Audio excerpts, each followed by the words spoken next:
Entreprise missionnaire, aide missionnaire internationale. Alors, aujourd'hui, nous commençons une nouvelle série sur YouTube. Et en anglais, nous appelons ça un playlist. Un playlist. Et c'est les articles les plus récents que j'ai faits sur Facebook. Et je mets cela sur autres plateformes de social media, Twitter, tout cela, LinkedIn, tout cela.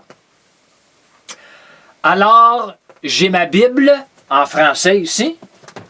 J'ai ma Bible en français. Et je vais prendre une petite tasse qui est vraiment vide avant que je commence mon enseignement. Et ici, l'article que j'avais mis sur Facebook, c'est les batailles sont généralement difficiles. Ils sont difficiles. C'est pourquoi qu'on les appelle des batailles. Nous en avons peut-être perdu quelques-unes. Ah, ça nous arrive. Mais si nous persévérons et faisons ce qu'il faut, nous gagnerons cette guerre. Nous gagnerons cette guerre.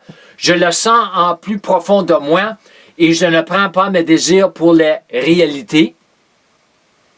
Car ce n'est pas mon caractère, je sais que la vérité, la droiture et la justice prévaudront sur le mensonge, l'injustice et l'iniquité. Alors, je veux partager premièrement, c'est quand une des premières paroles que le Seigneur m'a données, après j'ai été sauvé, c'est les batailles sont amères, mais les victoires, ils sont douces. OK? Alors, Dieu avait commencé déjà à me préparer, m'avertir pour la bataille que j'étais pour venir face à face avec. Mais dans ce temps-là, je ne connaissais rien. Je venais juste d'être sauvé de nouveau. Même dans le dictionnaire, un de mes dictionnaires, j'ai beaucoup de dictionnaires. Ça, c'est dictionnaire Webster's en anglais, mais j'ai traduit en français. Dans le dictionnaire de Webster's, le mot bataille, le verbe signifie engager un combat ou lutter de toutes ses forces. En tant que nom, le nom, il peut désigner une rencontre hostile, une lutte ou un conflit important ou un engagement entre forces militaires. Le terme s'étend également à une lutte pour la supériorité, un match de boxe ou une dispute verbale. OK? Alors, la Sainte Bible regorge de références aux batailles, principalement des batailles spirituelles dans le Nouveau Testament, Éphésiens 6, 10 à 18 et 1 Timothée 6, 12, pour n'en citer quelques-unes, mais elles sont pourtant très significatives. Alors, je veux seulement partager un peu la bataille des batailles. OK? Il y a une grande bataille qui se passe aujourd'hui, et ça fait des 1000 années que cette bataille a commencé. Au ciel, avec Lucifer, je ne sais pas ce qui s'est passé dans sa tête, mais il aurait dû savoir qu'il était pour perdre. Okay? Avec Dieu, tu perds tout le temps si tu ne fais pas sa volonté. Et je comprends tout cela, parce que la volonté de Dieu est parfaite. Alors, qu'est-ce qu'il est arrivé et ce que Dieu a dit, hein, tu sors d'ici? La même manière qu'il a fait avec Adam du jardin. Alors, le diable, Lucifer, à la chute, a amené tout cela sur la terre. Et c'est pour ça que nous avons la référence où Dieu a dit à Adam de protéger, de garder le jardin. Le protéger de quoi? Les abeilles? Peut-être. Les grosses abeilles? Les oiseaux? Les corneilles? Peut-être. Les baleines? Je pense pas. Non, du serpent. Le protéger. Protéger le jardin. Parce que le diable, le serpent, il voulait qu'Adam soit sorti du jardin. Et Dieu l'a sorti du jardin. Et a protégé le jardin. Mais, il aurait pu le protéger parce que Dieu a dit à Adam, le jour que tu manges de cet arbre-là, tu vas mourir. Et le diable voulait que l'homme meure physiquement et spirituellement pour l'amener avec lui en enfer. OK? Alors, tout ce qu'Adam avait à faire, c'est croire Dieu. La marche de la foi. C'est là la marche de la foi a commencé. Mais il n'a pas cru Dieu, il ne l'a pas écouté, il ne l'a pas obéi, il a fait le contraire. Bon. Alors, c'est pour ça que nous sommes dans le pétrin que nous sommes aujourd'hui. OK? Alors, avançons à la naissance de Jésus. À la naissance de Jésus. Le deuxième Adam. Il est venu pour prendre la place du premier Adam. Tout ce qui s'est passé à la croix, mais même avant la croix, quand Jésus, comme le deuxième Adam, il a rentré pour la tentation, pour être tenté par le diable, le Dieu de ce monde, Satan, pour renverser tout ce qu'Adam a fait. Parce que qu'est-ce que Jésus a fait? Adam aurait dû le faire. Qu'est-ce que Jésus a fait? Tout ce qu'il a fait, c'est dit, Dieu a dit, it is written, c'est écrit, c'est écrit, c'est écrit. Yeah. Alors, tout ce qu'Adam a à faire, tout ce qu'il avait à dire, c'est non. Dieu a dit ci, Dieu a dit ça, Dieu a dit ça. Dieu a dit, ne mange pas de l'arbre. Alors, nous n'allons pas manger l'arbre. OK? Alors, le diable a tenté Adam. C'est pas Dieu qui a tenté Adam. Non. Dieu ne tente personne. Dans Jacques, c'est marqué, Dieu n'a pas tenté avec le méchant. Il ne tente aucune personne avec le méchant.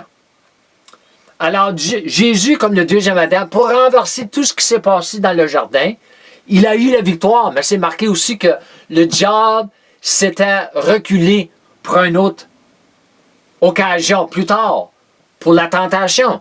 Alors, même si vous avez une victoire, vous devrez vous préparer pour une autre bataille. Une autre bataille. OK? C'est comme ça qu'on avance.